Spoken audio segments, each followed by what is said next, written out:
organism, rather than just a bowl of biological soup.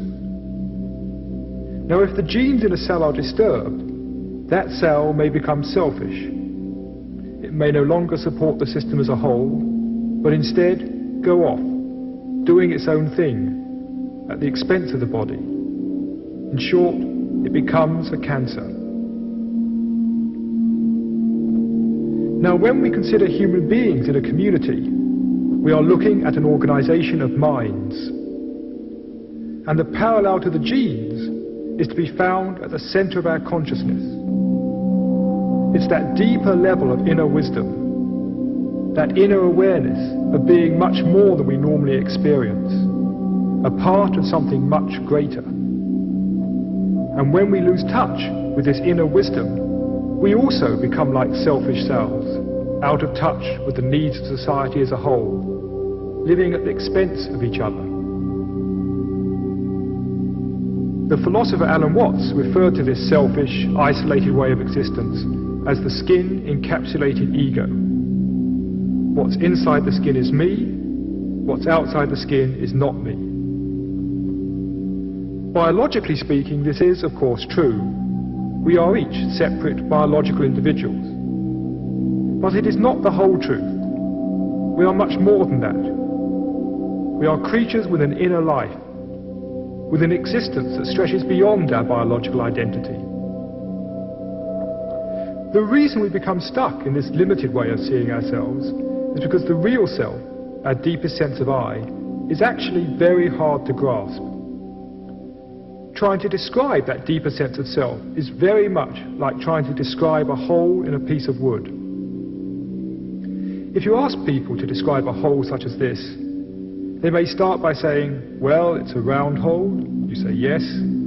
They say it's a wooden hole and it's red. You say, hang on, the hole isn't wood, the hole isn't red. They say, haha, the hole is black. But no, that's the background. And suddenly they're stuck. What's the hole? How do you describe the hole itself without describing its surroundings? In a similar way, it's very difficult to grasp and define our own inner sense of self. Instead, we tend to describe ourselves in terms of what surrounds us. Our many possessions, the roles we play, our social status.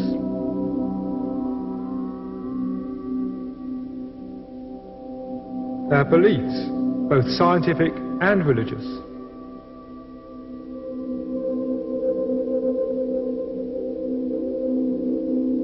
Now, this limited sense of identity may not in itself seem very dangerous, but it does have some far-reaching consequences.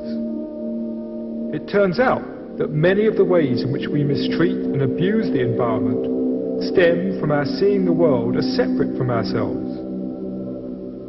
We may take fairly good care of what is inside the skin, but we don't care nearly so well for what is outside the skin.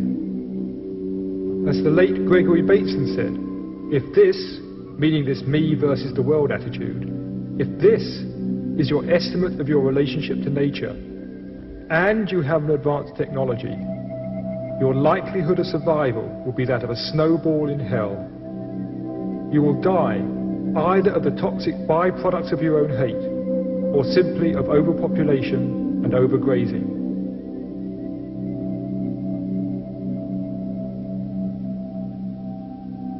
And Bateson went on to say that if I am right, the whole of our thinking of what we are and what other people are has got to be restructured. The most important task today is to learn to think in a new way. I would actually go a step further and say the most important task is to be in a new way, to experience, to be conscious in a new way. We need to make the shift from this, the skin-encapsulated model of the self, to this, what some have referred to as leaky margins.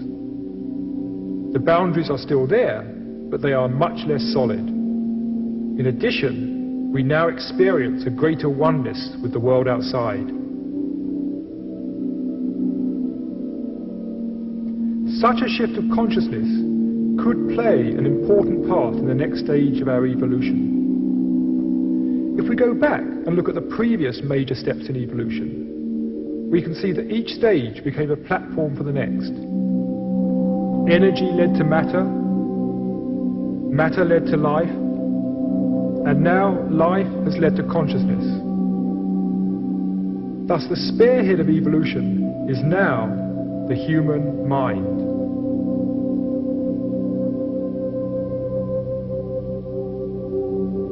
We have moved beyond biological evolution into mental evolution.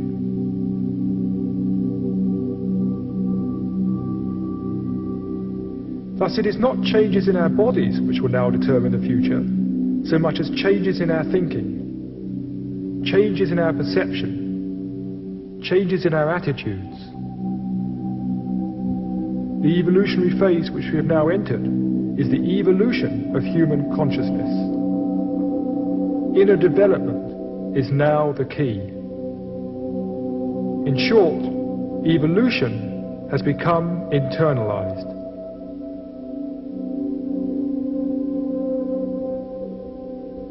And these changes are happening much faster than we might at first suspect. Recent data shows that inner evolution may soon become very widespread in our society. If we look back at the past distribution of human employment in the West, we see that the major focus for centuries was agriculture. Most people were employed on the land. That continued up until 1900, when a new curve took over: industry. Industrial work became the dominant use of human time. We entered the industrial age. And the industrial age continued until 1975, when a new curve took over: information processing. And we are now very much in the information age.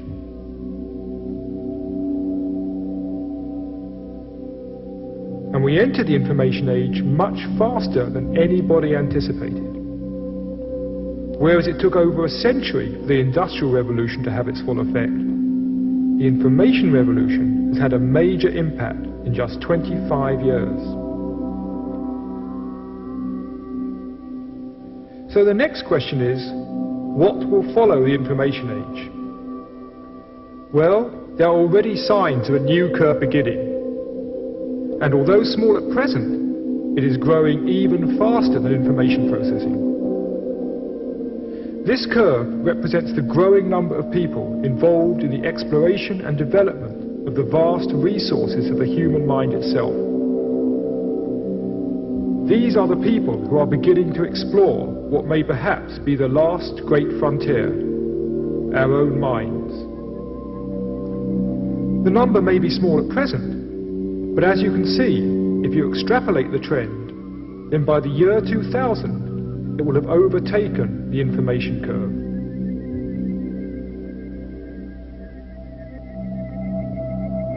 What we would then see is a very major shift in values, as more and more people discover a deeper sense of unity and purpose, and, letting go of their petty, selfish ways, beginning to function more in tune with humanity and the planet as a whole.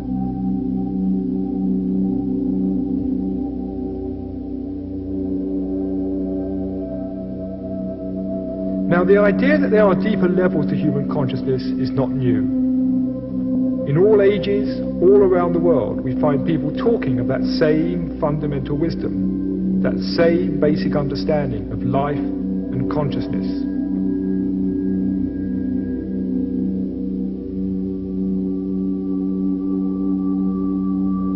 Here I've symbolized these different people at different times by different colored dots. Now, when any particular teacher died, his message was forced to spread by word of mouth or be written down on parchments, with the result that as his ideas began to spread around the world, they inevitably became distorted and absorbed by the culture of the time.